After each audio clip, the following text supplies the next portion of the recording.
Avengers end ഗെയിമിന് ശേഷം ഞാൻ കണ്ട മാർവൽ സിനിമാറ്റിക് യൂണിവേഴ്സിലെ വൺ ഓഫ് ദി ബെസ്റ്റ് മൂവിയാണ് തണ്ടർബോൾട്സ്. ഈ സിനിമയുടെ അവസാനം 2 പോസ്റ്റ് ക്രെഡിറ്റ് സീനുകളുണ്ട്. ആദ്യത്തെ പോസ്റ്റ് ക്രെഡിറ്റ് സീന് മാർവലിന്റെ ഫ്യൂച്ചറിനെ ബാധിക്കുന്നതല്ല.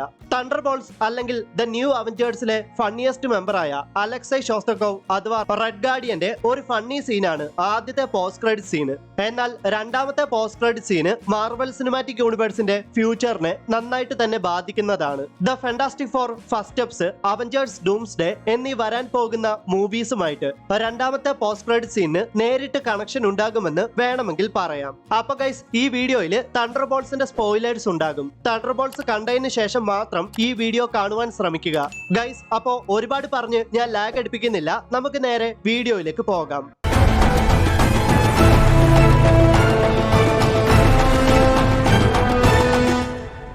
തണ്ടർബോൾട്സിന്റെ ആദ്യത്തെ പോസ്റ്റ് ക്രെഡിറ്റ് സീനിൽ അലക്സൈ ഷോസ്തകോവ് അഥവാ റെഡ് ഗാർഡിയനെയാണ് ഉൾപ്പെടുത്തിയിട്ടുള്ളത്.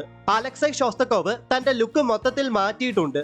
താടിയൊക്കെ വടിച്ച് മീശ മാത്രം വെച്ചാണ് അദ്ദേഹം ഇവിടെ പ്രത്യക്ഷപ്പെടുന്നത്. അദ്ദേഹം ഒരു ഗ്രോസറി ഷോപ്പിലാണ്. തന്റെ അടുത്ത് നിൽക്കുന്ന ഒരു സ്ത്രീയെ കൊണ്ട് തന്റെയും തന്റെ ടീമിന്റെയും പേരിൽ പുറത്തിറങ്ങിയ BTS എടുപ്പിക്കാൻ ശ്രമിക്കുകയാണ് അലക്സൈ ഷോസ്തകോവ്. താൻ ഇനി എത്ര ലുക്ക് മാറ്റിയാലും താൻ എന്നും താൻ തന്നെയാണെന്ന് ഒരു തമാശ രീതിയിൽ അലക്സൈ ഷോസ്തകോവിനെ കാണിക്കാൻ ശ്രമിച്ചതാകാം ഇവിടെ. തണ്ടർബോൾട്സ് എന്ന മൂവിയുടെ രണ്ടാമത്തെ പോസ്റ്റ് ക്രെഡിറ്റ് സീൻ നടക്കുന്നത് സിനിമയിലെ ഈവന്റ്സ് ഒക്കെ നടന്ന് 14 മാസങ്ങൾക്ക് ശേഷമാണ്. തണ്ടർബോൾട്സ് ഇപ്പോൾ ഒഫീഷ്യലി ദ ന്യൂ അവഞ്ചേഴ്സ് ആണ്. ദ ന്യൂ അവഞ്ചേഴ്സിലെ മെമ്പേഴ്സ് ആയ ജോൺ വോക്കർ അഥവാ US ഏജന്റ്, എലേന ബെലോവ അഥവാ ബ്ലാക്ക് വിഡോ, എയ്വ അഥവാ ഗോസ്റ്റ്, ബക്കി ബൺസ് അഥവാ ദ വിന്റർ സോൾജർ, ഇവരെല്ലാവരും വാലന്റീന അലേഗ്ര സ്വന്തമാക്കിയിരിക്കുന്ന ദ ന്യൂ അവഞ്ചേഴ്സ് ടവറിലാണ്. ദ ന്യൂ അവഞ്ചേഴ്സിനെ ശ്രദ്ധിച്ചു നോക്കിയാൽ അവർ അത്ര നല്ല മൂഡിലല്ല എന്ന് നമുക്ക് മനസ്സിലാകും. കാരണം ഒരുപാട് ആളുകൾ ഇപ്പോഴും ഇവരെ ദ ന്യൂ അവഞ്ചേഴ്സ് ആയിട്ടോ അല്ലെങ്കിൽ എർത്തിലെ മൈറ്റിയസ്റ്റ് ഹീറോസ് ആയിട്ടോ ഒന്നും തന്നെ അംഗീകരിച്ചിട്ടില്ല. പലരും സോഷ്യൽ മീഡിയകളിൽ അവരുടെ എതിർപ്പ് വളരെ മോശമായിട്ട് പല മീമുകളിലൂടെ വ്യക്തമാക്കുന്നുണ്ട്. ക്യാപ്റ്റൻ അമേരിക്ക ബ്രേവ് ന്യൂ വേൾഡിൽ സാം വിൽസൺ അഥവാ ക്യാപ്റ്റൻ അമേരിക്ക ഓൾറെഡി തന്നെ ഒരു പുതിയ അവഞ്ചേഴ്സ് ടീമിനെ കണ്ടുപിടിക്കാൻ തയ്യാറെടുക്കുന്നുണ്ട്. Sam Wilson officially Captain America ആണല്ലോ.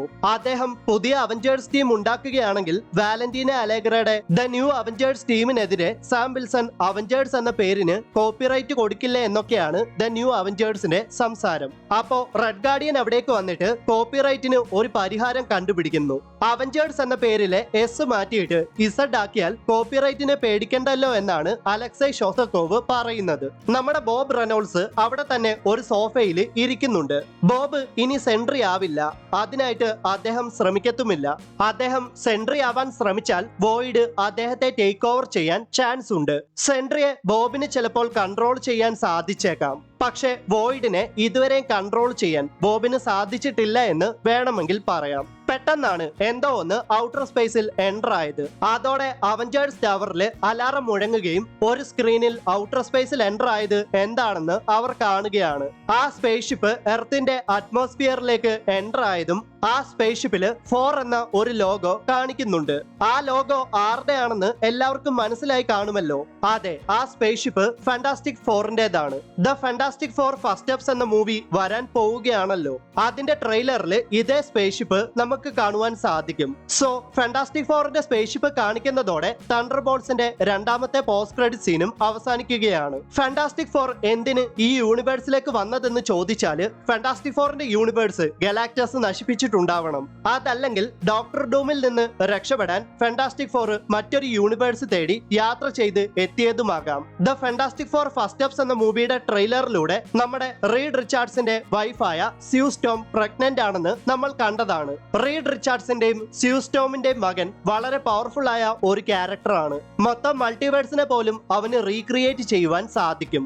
സോ സ്യൂ സ്റ്റോമിന്റെ ആ കുഞ്ഞിനെ കൊല്ലാനോ അല്ലെങ്കിൽ അതിന്റെ പവേഴ്സ് അബ്സോർബ് ചെയ്തെടുക്കാനോ ആകാം ഡോക്ടർ ഡൂമിന്റെ പദ്ധതി.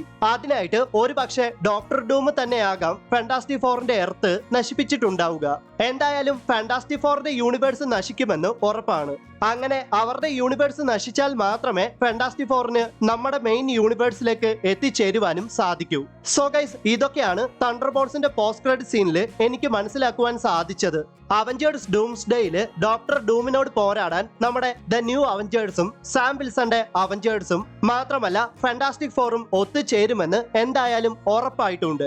So guys, Marvel related videos ഇനിയും കാണുവാൻ ചാനൽ ഒന്ന് സബ്സ്ക്രൈബ് ചെയ്ത് ബെൽ ബട്ടൺ കൂടെ എനേബിൾ ചെയ്താൽ ഞാൻ ഇനിയും അപ്ലോഡ് ചെയ്യുന്ന വീഡിയോസ് ഒക്കെ നിങ്ങൾക്ക് അപ്പപ്പോ കാണുവാൻ സാധിക്കുന്നതാണ്. അപ്പോൾ നമുക്ക് മറ്റൊരു വീഡിയോയിൽ കണ്ടുമുട്ടാം. അതുവരേക്കും ബൈ.